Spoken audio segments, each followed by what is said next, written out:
大家好，歡迎收睇朝早嘅天氣報告，我係楊漢賢。低壓槽咧繼續為我哋呢區帶嚟一啲大驟雨同埋狂風雷暴㗎。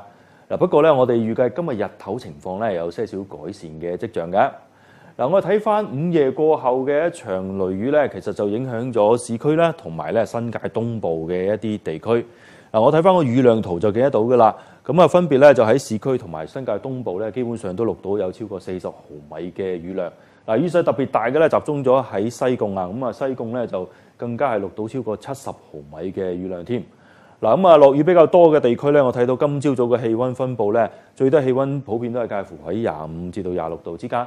不過睇翻喺西邊咧，好似赤鱲角咁，其實啲雨咧就唔算太多，最低氣温咧都維持喺27度㗎。事實上我睇翻而家最新嘅天氣雷達圖片就見到啦。雖然香港附近咧仍然有啲雨區發展緊啊，不過整體形勢上咧，見到主要嗰條有組織嘅雷雨帶咧，其實已經移咗去我哋東邊嘅呢啲位置㗎啦。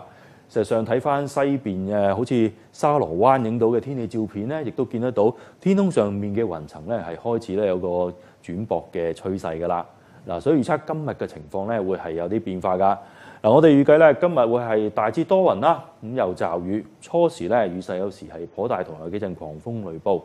不過我哋預計日頭時段咧雨勢就會逐漸減弱㗎啦。咁而且咧部分時間會係變得天色明朗添，氣温最高咧可以上升到去30度左右。至於未來幾日嘅情況，會唔會繼續落雨呢？陽光幾時出嚟呢？我哋轉過嚟睇睇大範圍嘅天氣形勢先。